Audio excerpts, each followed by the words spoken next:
Hello, everyone, and welcome to the second episode of our AI Declassified series. This time it's called the Jurassic Park problem, which is going in further into our movie theme for this series. So I'm delighted to be joined by Saurav Chopra, who's the founder and CEO of 5Mins, and I'm James Francis, the head of growth marketing. I'm here. So yeah, great to be here with you, Saurav. Great to be here, James, and thanks everyone for joining. Great. So during today's session, we're going to show you, interestingly, how not to use AI, which is a very different approach to what you'll usually see. And we'll show you the 7 mistakes that even daily users can make, and most importantly, how you can avoid that. So we'll just give everyone a few minutes to join. But whilst we do, you'll notice there's a chat there on the right-hand side. So we'd love to know kind of where everyone's calling in from today. It's always interesting to see kind of how you've heard about us in the webinar. So feel free to drop us a message about how you found us and where you're calling from today.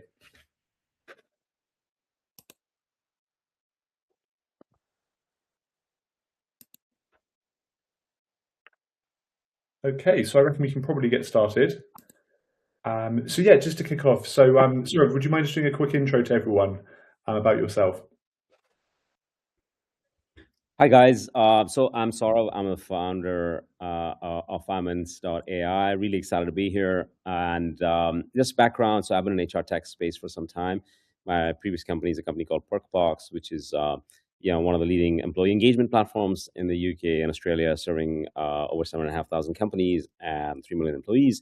I started 5 Minutes because I wanted to bring that same spirit of engagement that we built through Perkbox to learning. We wanted to make learning engaging and fun. We've been early pioneers of AI. We started using AI at 5 Minutes before ChatGPT came out, using ChatGPT 2.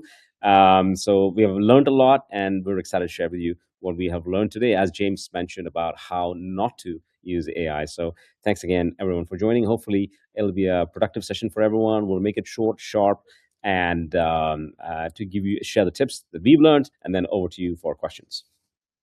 Great, thanks, Saurav. And just to add there, so Saurav has really embraced AI across 5Mins. So for lots of leaders and CEOs, often using AI means signing up to a few Copilot licenses and then changing their LinkedIn to say that they're a digital transformation leader. So Saurav really kind of fully embraces it. It's so far removed from that. So the whole team uses it for absolutely everything we do, whether that's the product or as a commercial team or helping with follow-up to customers. So we really kind of embraced it, and we really wanted to show you some of the practical ways that we're helping to implement that.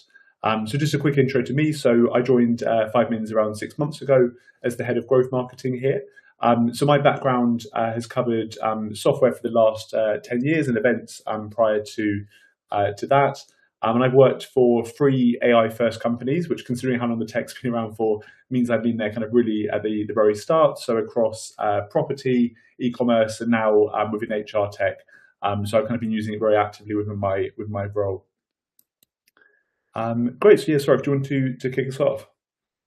Yeah, absolutely. Again, so what we are here to do today is really share our learnings about how not to use AI, tips and tricks you can learn from us. Obviously, I know you guys have been in many webinars, and where it's about how you use it, and we have done many of those as well. But we thought it'd be good to also share with you how not to use things you should keep in mind.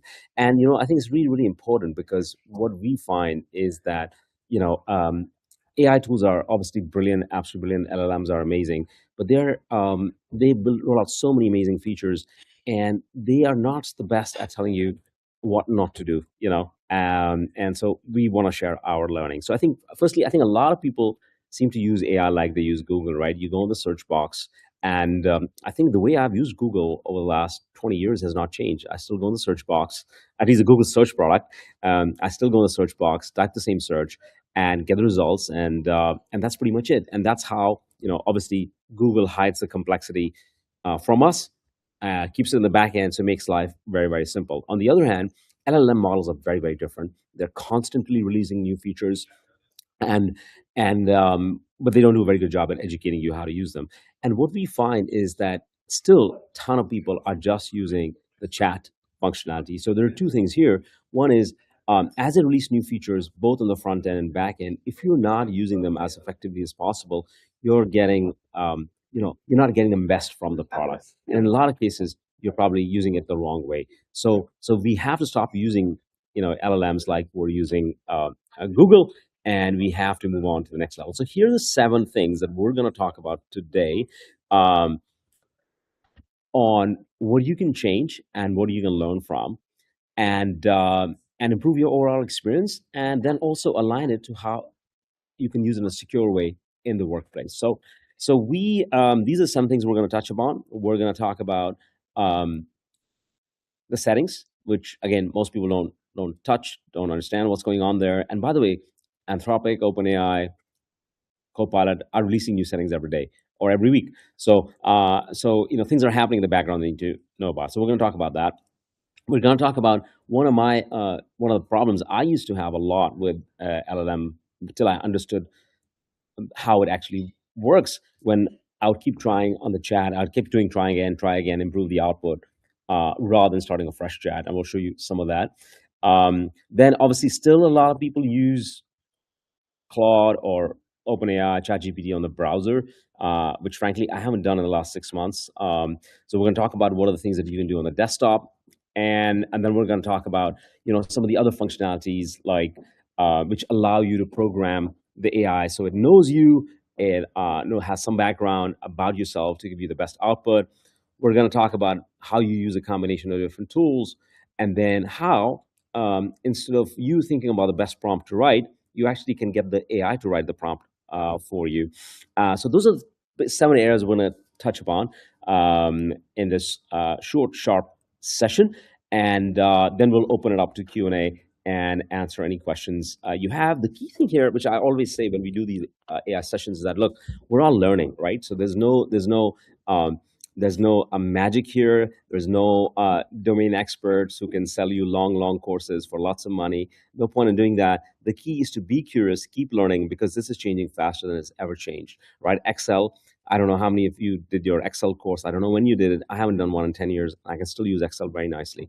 But in LLM, if I'm not learning how it's changing every month, I'm already behind the curve. So the key here is we share our learnings, we learn together, and hopefully some of you guys can also share your learnings in the chat, later. So let's dive straight in. I assume the audio visual quality is good. You can see what we're presenting. If you cannot, please can you ping us in the chat? And then obviously any questions in the chat as well. If you have any burning questions, ping them right now, and we'll pick it up at the end of the webinar. But yeah, with that, let's get started. Anything else to add from your end, James, before I get started? Yeah, so I think it would be great kind of if you want to ask questions as we go along, and if we're going too fast, just let us know, and we're very happy to go at the pace that you want. Okay, perfect. So let's talk about the settings panel. And this is something that most of us don't really do. We keep using the tool the same way. So let's talk about what are the things that you can do in settings. So what typically there are 3 kind of settings that you can play with, and it really depends on your context, and they operate in a very similar way across the different tools that we use. So, and I think the 4 most popular tools are ChatGPT from OpenAI, Gemini, Copilot from Microsoft, and Claude. So we are more a Claude users. We are Claude users. We use Claude a lot. So a lot of the examples I show you live or James shows will probably be from Claude, but there is an equivalent because the one thing these guys are very, very good at, all these LLM models, are that they are very, very good at keeping up with each other. So whatever you see in Claude usually happens in OpenAI a week later or 2 weeks later, and same for Gemini. So we're gonna. So the first principle is the most important from a corporate standpoint is around actually it's right in the middle, is not letting the model be trained on your data. And that is really, really critical. And I think most people don't understand how to do that. We're going to show you out. The 2 other elements are cross-chat memory and conversation history. So this is more relevant for your corporate context in some cases. And the way we are writing this is really from a corporate context, because in some cases you do not want corporate conversation history. You do not want cross-chat memory. Cross-chat memory effectively means it carries your memory from one chat to another. It can be very good in certain situations. It may not be so good in other situations. So we are presenting this to you from more of a corporate context. and what do you need in a corporate environment. So let me show my screen very quickly here, and I show you quickly how it's done in Claude, and there is equivalent in Chat GPT and Gemini and Copilot as well. But at least the key thing is that bear this in mind, keep this in mind. So let me share my screen very quickly. So And just go ahead, sorry, as well as James. showing his screen there. So just a note with this, that as you mentioned, we'll show you with Claude, and we've got some examples and some kind of instructions on how you can change that across all the LLMs. So we'll share the slides afterwards, so you've got that. But one of the best things you can actually do is to ask whatever AI platform you have, how do I turn off this setting? And it will write those instructions for you. So that's always an option to take too. That's exactly right. And thank you for pointing that out, James. So the when in doubt, with LLMs, what is great is you can ask the LLM the question and it will answer it for you. So here's my settings box. As you can see, there's a lot of settings here. So the most important here is the privacy one. So as you can see, I have turned off help improve Claude. So this is a very subtle way of Anthropic asking me, can I use all your data to train my models? These guys are very clever. They do it in a very subtle and nice manner. Help improve, very, very careful copy, which actually encourages you to go make this blue, but I encourage you not to make it blue because they're actually helping you less, helping themselves more. So that's where you can stop it from training your model. Then you can see there are memory preferences. So again, you can have memory preferences here where you can decide, okay, my preferences are turned on because for me, cross chat memory is important. In your case, whatever from a corporate context, if you wanna, you can just turn it off. And I'm also moving between tools, so sometimes I'm using the memory from one tool and moving into another. But there's a ton of settings out here. As you start using the desktop version, you will see that you can change and turn off. Now, I'm a very hyper user. So for me, some certain settings are on and certain settings are not required. The other thing which is really, really interesting, and this has made the portability of these tools very powerful, is that you can actually export data from this. So a lot of companies. So let's say if you're using Cloud, and Cloud is becoming very expensive right now.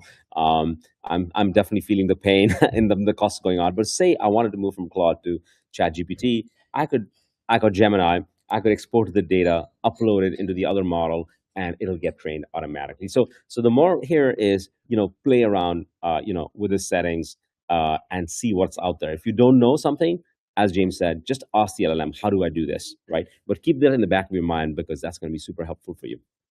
Yeah, so this is Let's go to. Oh, sorry, James. yeah, so I think this is a really important setting to make sure you've turned it off because you're effectively giving all of your competitors this information. You could be potentially releasing sensitive information, especially if you're in an HR or a compliance role. So it's really important to turn that off. And then just one quick thing I wanted to quickly cover here is called the shadow IT risk, or bring your own AI, as it's otherwise known. So typically what will happen is if a company is reluctant to use AI, this doesn't stop teams from using it.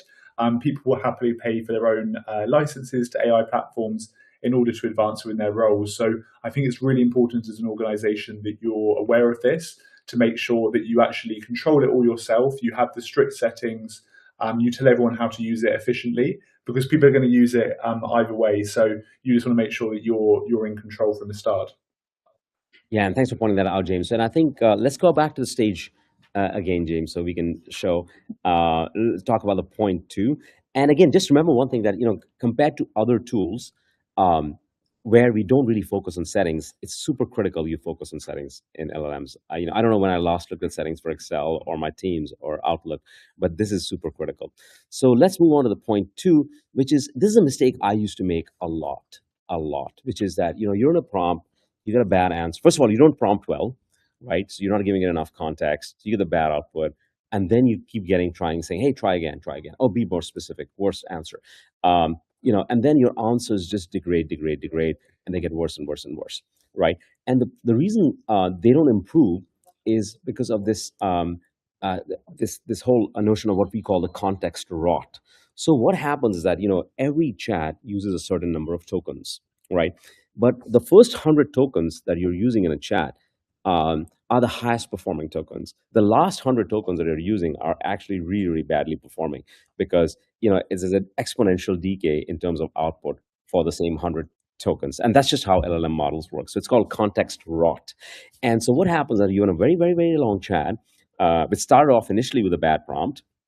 Your output is going to degrade, degrade, degrade. So at one point, if it stops working for you, the best thing you can do is really start a new chat. I know it's frustrating, but there's no way around it. If you want to get a better output, you should start a new chat. And because these are probabilistic models, what happens is that the output you will get out of the new chat will not be the same as the output you'd get from the previous chat, because it's redoing the whole thing and reworking the things that you're asking it to in a probabilistic manner. So the context rot means that long, long, long, long chats where your output is degrading is not going to get any better. But if you start a new chat, it'll be a little bit more time, but your output will be much, much better. So keep that in mind. And I know I made this mistake for the longest time till I actually understood, oh, there is something called the context rot, which again was an aha moment for me. So that's what we would recommend. Obviously, ideally, you want to be you want to have a very good prompt right in the beginning. And then James is going to share his secret tip on prompting, which we all use in the team.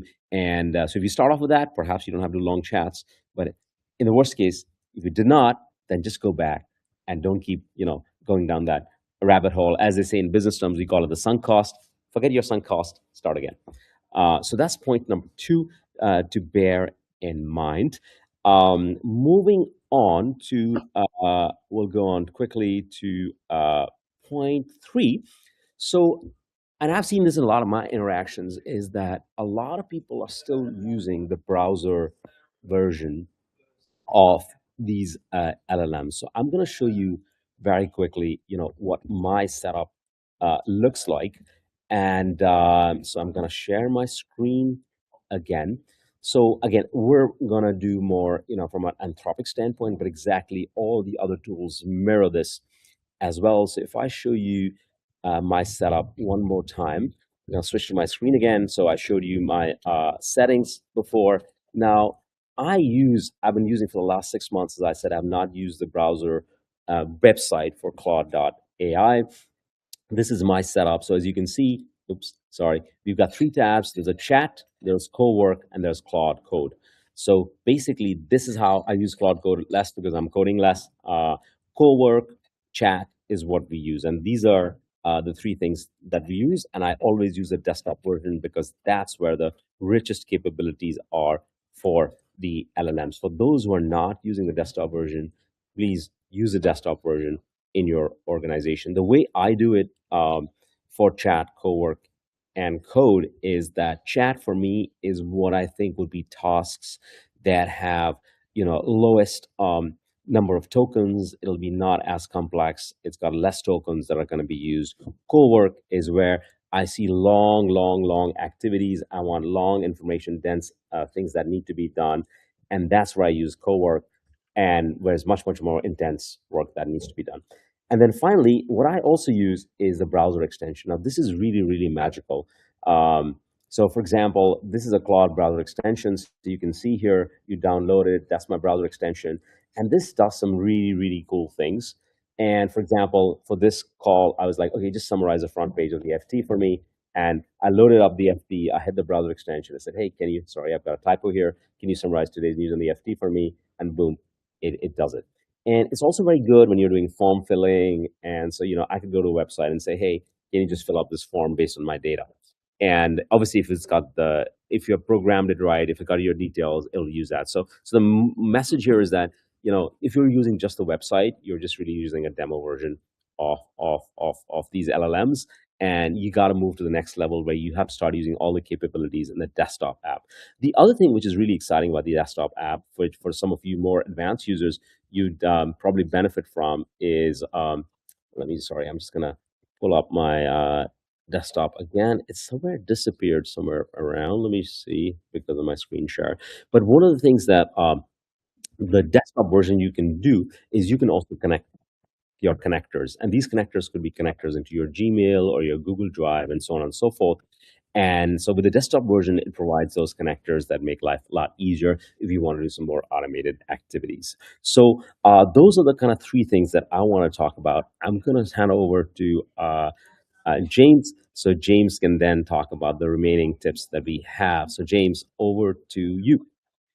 Brilliant, thanks, Saurav. So one of the tips we have is that you should never start from cold. So if you go in straight with a conversation with ChatGPT, Gemini, Copilot, Claude, it will start off as if it almost doesn't know you, and it results in a very generic output. So we call this the average of the internet because all of these AI have access to everything within the internet, and it results in a very generic, plain result. So what you can do to help improve this is you can create either a custom GPT if you've got ChatGPT, or you can use a skill which we use within Claude. So these help to really result in consistently higher outputs. So I'd recommend creating these, especially for tasks where you've got certain areas where you're constantly repeating similar work. So I'm just going to show you an example within Claude for something that we're doing here at 5mins. Great, so that should be showing now.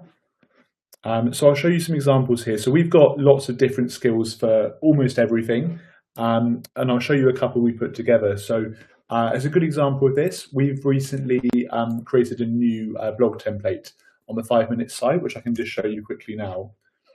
So typically with writing blog articles or any form of content marketing, it would require a lot of research. You'd have to create images using a graphic designer. You'd have to do work within AI SEO or SEO to get it there. So it would take a long time to put all of this content together with an example here. So rather than us needing to manually write it or hire website developers, which could be really expensive to get something like this together, instead we simply use Claude and Claude skills to help produce this. So I've got an example here for a content marketing generator skill. And the way in which we create these is you ask Claude or your AI platform, if it's a custom GPT, is basically what should I do to create this? So as an example here, so I said like acting as a HubSpot expert, help me create a new skill. Here's lots of resources that we want to do for this. So we've got an SEO guide. We've got an example of landing pages that we like. And then we say, before getting started, ask me questions about how to do this. So this is where your expertise will come through to help really improve this. So Claude came back, it asked me lots of questions in a lot of detail. So I gave it all the answers to this, exactly what I wanted. And then it was able to create a new skill. So I'll skip right to the bottom. And it creates this called a content marketing generator skill. So what this can do is I have a simple output which says, write me a blog article on this topic, and it will deeply research the topic. It will look at the top keywords to use for SEO. It will use our tone of voice from examples that we've had. And then it will even generate the HTML code, which I just copy and paste and put straight on the landing page. So this results in a consistently great output every time. And I've given you a marketing example there, but you can use it for absolutely everything. So you've already got some kind of great resources available. So rather than starting from scratch, create a skill, give it the best output, and then you can produce consistently great results every time.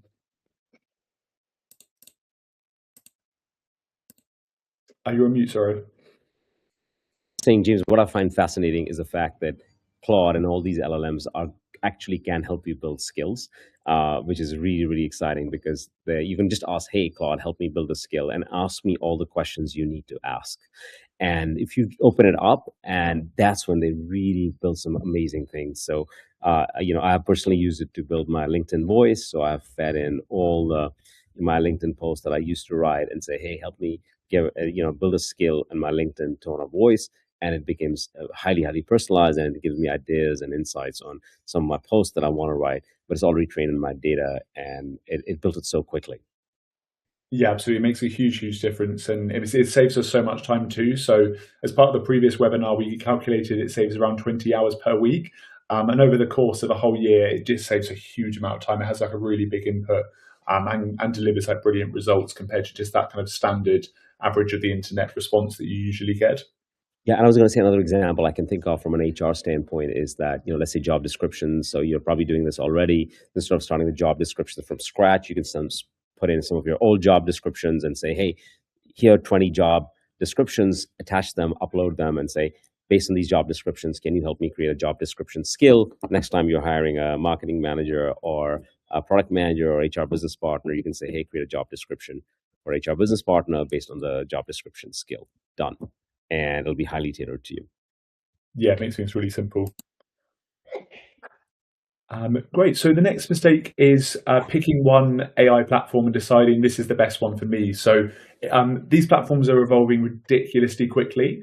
And I think during the last 6 months, if you look at all of the top benchmarks, OpenAI with ChatGPT was the best performing platform. Then it was Gemini with Google. And then most recently, it's been Anthropic with Claude. So they're constantly changing position. And again, they all have different use cases. So we typically use Claude for our regular work. We use Perplexity for anything research related, Gemini for images, and then we use a tool called Manus, which is owned by Meta for any like agentic tasks or any like repeatable work. So I'd say the most important thing with picking an AI platform is to remain tool agnostic. So none of these will remain as the best tool for any period of time overall. And there will always be specific tools that are better for particular use cases. So be really open to it. And the best thing to do with all of these is just to get started, to try out different ones and just see what are the best ones for your particular task that you're doing. So I'll skip over that one. Just quick interlude with a word of warning. So what you may have noticed, but the models will always sound the same, even when they're wrong. So they have a huge amount of confidence with their answers, and this is known as being a hallucination, where the information is correct and it's passing this off to be the truth. So there's been some big cases of examples where AI has gone wrong. So there's been cases with large consultancies producing hallucinated content that was leading their clients in the wrong direction. You've had lawyers that have used AI where it's made up example cases. And lawyers have even been struck off for providing factually incorrect information. So it's really, really important to check what you're doing, especially if you're doing anything in a legal capacity. So yeah, definitely make sure to do that. And yeah, just kind of verify what you're doing. And then there's something called the sycophancy trap. So Sam Altman, who is the CEO of OpenAI, has kind of come out and said that ChatGPT is a platform that particularly struggles with this. So it seems to be very, very agreeable as a platform. And regardless of what you say, even if it's absolutely wrong, the AI platform will continuously say, that's a great idea, it's brilliant, you should definitely do that, even if actually it could result in you making a very poor decision. So ChatGPT actually had to recall one of their previous models which they rolled out because the tone of voice made it actually very difficult for people to do what they needed to do. And the platforms are getting better at this. So as they roll out, it's becoming less and less prominent. But one of the things you can do is to frame a question of saying, is this a good idea? So actually ask the AI platform, what's wrong with the idea? Could I make any changes? How could we improve this? And then that stops it from falling into that same trap and being a yes man. So you can pick up those issues. Absolutely. And I think it's like almost like a child trying to make you happy the whole time, right? That's what they are trained in. But if you ask the open-ended question, they are very, very good at responding the right way. Yeah, absolutely. So make sure never to lead with a leading question, and actually ask for the truth. So you can put that specifically into your prompts to make sure you get the best output possible. And then, yeah, as Saurav mentioned, one of the other warnings is context rot. So you'll notice the start of the conversation is really strong, and then as it gets longer, the output becomes worse and worse. So even if it seems difficult, start a new chat and you get a much better result there.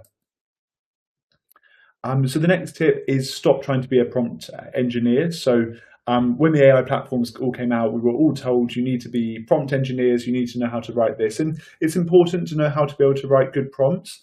And there's a good kind of like a few frameworks that you can use to help do that. However, AI is much better at writing prompts than we are. So what I would say is a good way to do this, especially if you've got a more complicated task, is to ask AI, help me to write a prompt that will get me to do this really well. And the part that really improves this is you say, ask me clarifying questions before you write this. So you're the expert. You're the expert in your area. You've got lots of context about how your business works and the years they've got into this. So you understand exactly what you're looking for, whereas the AI platform might not necessarily have that information. So if you feed in all of that information, you will get a much better result there. I think one of the things that what I found fascinating is that, I have some 30, 40 page prompts now. And some, I was showing to someone and they were like, oh, wow, you must know how to write prompts, some such detailed, granular prompts. I was like, no, Claude wrote them for me. But I was just very careful of, be giving them the right answer when that Q&A was taking place. And then the next thing which I did was so I asked Claude to help me write a prompt. Claude helped me write a prompt. Then I applied that prompt on a real problem. And then I looked at the output and I asked Claude to improve the output. And then I went back to Claude and said, hey, based on the recommendations I have given you to improve this output, how will you improve the prompt? So I went through a couple of recursive loops. So again, if you take that example, of simple example of a job description, you create that job description skill and you're asking Claude, hey, write me a job description for HR business partner at ABC organization. You get that output, you correct that job description, you feed that back into Claude or Gemini or ChatGPT and say, hey, based on the improvements that I have made, how would you change the skill or the prompt? Then it's that second, it's that behavioral feedback. We do it in one-on-one conversations, in reviews, but that's exactly what it needs. So if you do that 2 or 3 times, that's how I ended up getting a 40-page prompt, and I was blown away. I was like, whoa, this is amazing. So let it write first, test that prompt on an output, correct the output if you think it's not perfect, and then feed it back to the AI to say, hey, please help me improve that prompt. I know it's a recursive exercise. It takes a little bit of time. But once you put that little bit of extra effort in, and those extra 5, 10 minutes, the output you would get would be just mind blowing because, like anything else, it needs feedback. Yeah, absolutely makes a huge difference. So we've got an example here of a prompt that you could write. So rather than saying, write me an outline for a webinar, or write me a job description, or write me a LinkedIn post, you want to be really more specific. So to say, help me write a prompt for a great webinar outline, and then ask me questions one at a time. So it will ask questions around what could the topic be. It will have lots of different context around what you've been working on recently, and it can make suggestions for that. It can ask you questions about how long it should be, whether or not you need help with slides, and that's when you get like a really good response. So this is something we did for the slides here. Is we had a really good idea about exactly what we wanted to do for the webinar. So we fed this in with a kind of a guidance initially, and then said, ask me questions. So exactly how it should look, the length of it, what images to use, and then that's kind of how we ended up kind of creating the slides for today. So it gets a much better output. And then the final mistake is shipping the first draft. So it can be really tempting, especially when you are pushed for time, to ship the first draft for what AI sends you. But I think really the important thing is to edit the initial prompt. So if you put something in to start off with, and the output hasn't been great. So as an example, there could be too many bullet points. You could be missing certain examples in your answer that you would have really liked to have seen. So rather than going back, rather than sending within that same chat and saying, add in these different things and make these different changes, actually go back and change your initial prompt and say, this is what we want to add in. So don't overuse bullet points. I want an example around this that you should definitely include. You should use this tone of voice or this particular skill that we've created already, and see how the output improves. So what a kind of another good tip with that is sometimes actually delete their previous conversation. So you'll end up with kind of context rot because you've got like lots of kind of additional information that's competing with it, or context poisoning, as that's actually known. So you result in a much worse response. So if you delete that previous response, start again, you get a much better result.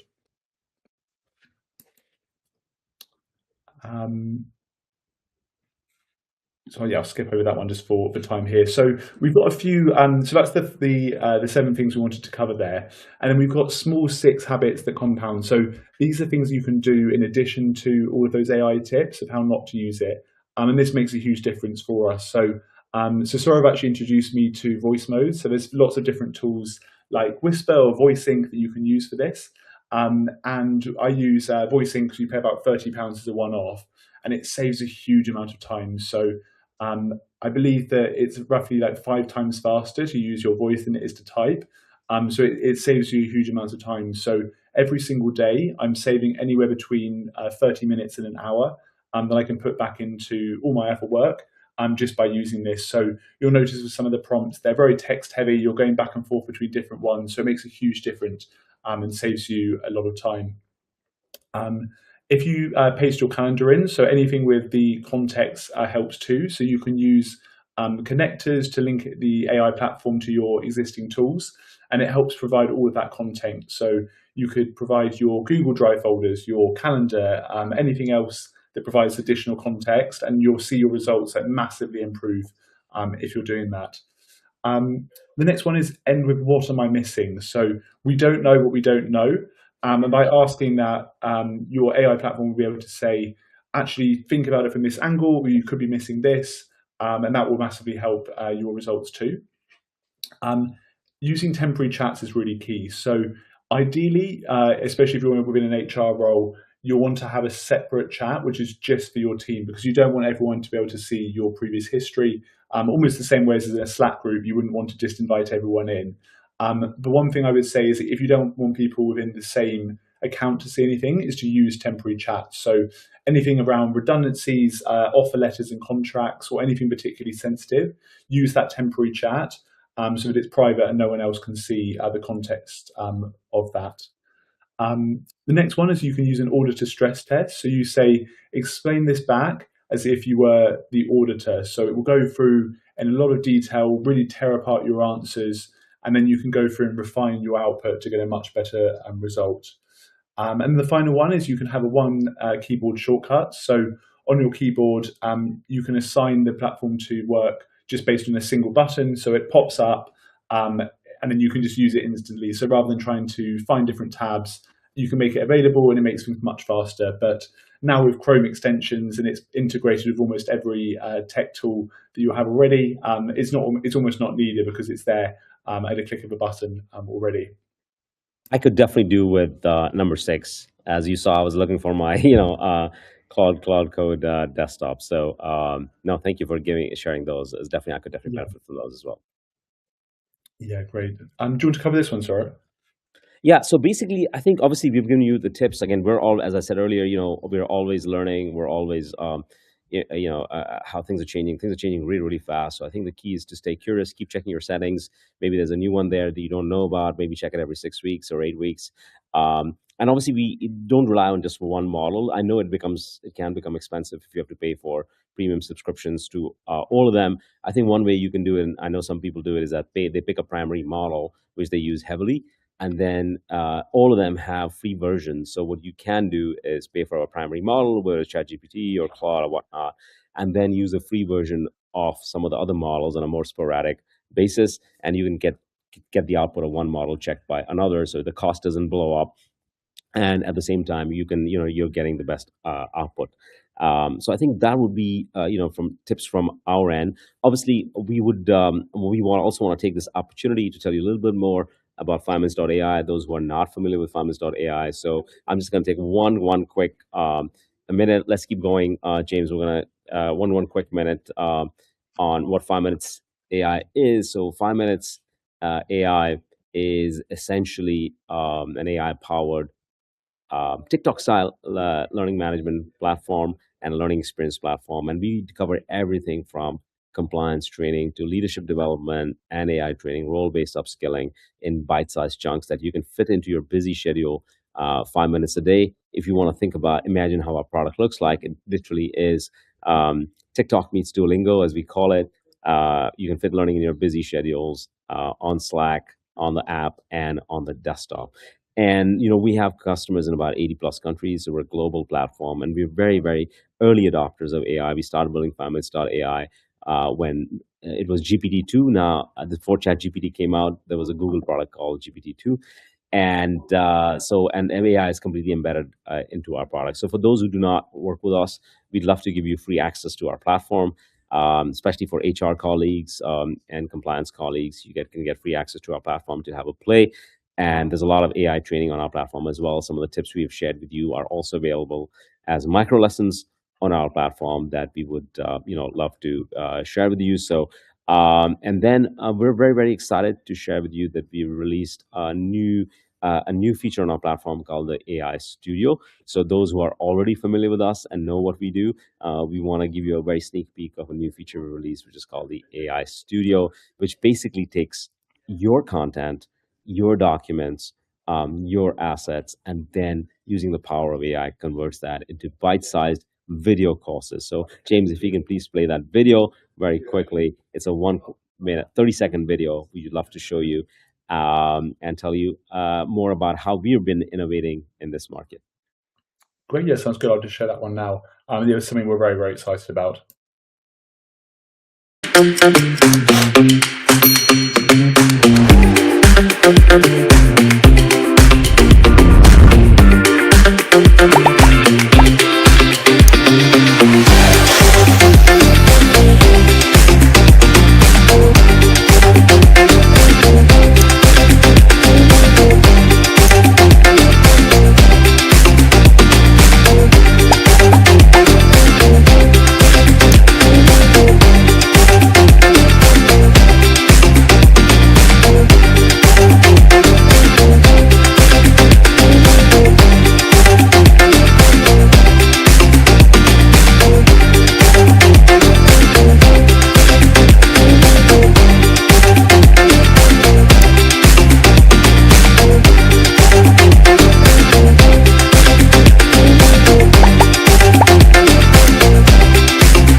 Okay, fantastic, great. So obviously, for those who know us, this is our new feature called the AI Studio, which automatically takes your content, converts exciting bite-sized videos from it, and you can also run role plays. So previously, we have this massive library of 20,000 lessons that covers everything from compliance training to leadership development. But now we're giving the power in your hands to actually take your content and also convert it into exciting bite-sized videos or role plays. So that was a little, obviously, quick marketing spiel from our standpoint. Here's the link to our free trial. I've just posted in the chat. You can just sign up here and get free access to the system, have a play around. And yeah, that's basically it from our side. We'd love to answer any questions. And over to you guys. Any questions whatsoever, any tips you want to share, please share with us, share with the community, or any problems you're running into. We'd love to share best how we've solved that problem. Yeah, absolutely. Yeah, we'd love to hear kind of what's of all the ones we mentioned today. What's that one habit that you've seen that you'd love to kill? That maybe it's a mistake you're making previously, or a way you hadn't really thought about hearing AI. We'd love to hear that in the chat too.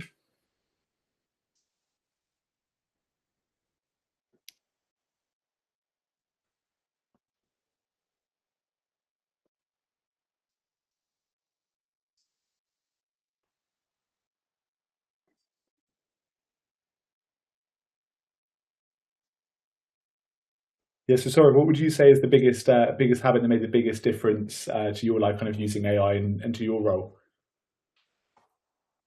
For me, I think two things I would say is using voice. Yeah. Voice is a fantastic. And then the thing is that obviously a lot of these tools have, you have Google that also has a voice, but what these tools do, like VoiceSync and the others, they actually you can use it cross-platform, and the voice recognition has improved so much that it just saves so much time. Especially when you're at the end of the day and you're like, oh, I'm just tired, I can't type. It still gets the job done much faster for you. So voice is a big factor. The Chrome extension from Claude, and I'm sure the other tools have the same, is a game changer. Um, and it makes a massive difference from productivity standpoint. Those are the two areas that I find fascinating, and it's only getting better. Yeah, absolutely. I think that's made a huge difference. My biggest one would be around context, Rod. So this is something I hadn't even heard of. I assumed that AI platforms had consistently great results and it was always the same.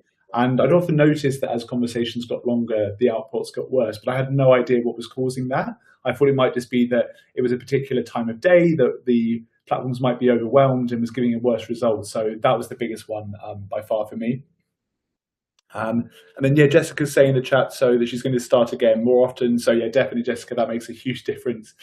Is that it's starting again rather than trying to push through. John saying I'm definitely going to be asking AI to help me with prompts, and of course using voice rather than typing. Yeah, definitely, John. I think yeah, both there with voice. That's one of my favorites too. Makes a huge difference. And then yeah, asking AI to write prompts is it's almost like a strange one. It's not something you would necessarily think of doing, but it results in some great outputs. And then Sarah saying, "I'm going to try. What am I missing?" So yeah, spot on, Sarah. I think that makes a huge difference. We don't know what we don't know, and AI can help almost act as someone that's like an advisor or like an auditor that's properly checking everything that you do, and it's something we wouldn't have access to otherwise. So it makes a huge difference.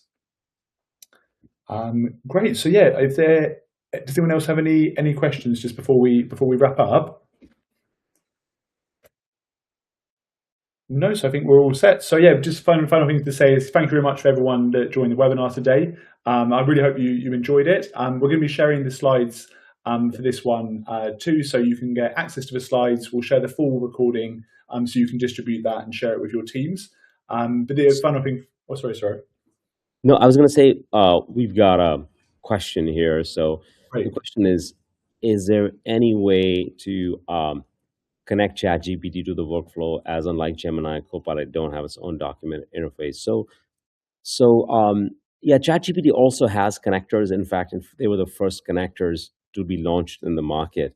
So you can actually get ChatGPT desktop version or web version. You can connect it to Google Drive, Gmail, and I'm not sure if but it does have some very strong agentic workflows.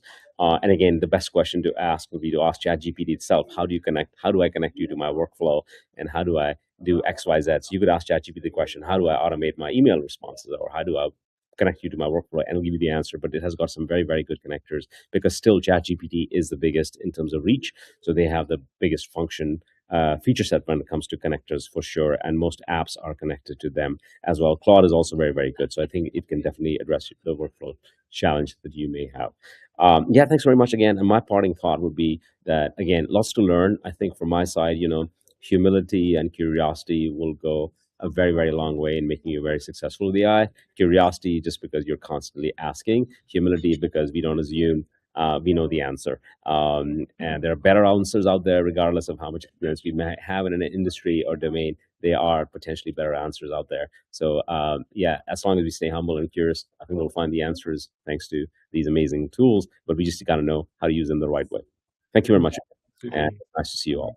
And just one thing that John's mentioned there about saying that one day he hopes he'll be able to clap his hands like Tony Stark and speak to Jarvis. I've actually seen that someone's done that already, where they put hand sensors that they can move around their desk on a virtual board using AI. So, John, that's actually happening already. So it's pretty amazing to see what's happening with AI. Okay, thanks, everyone.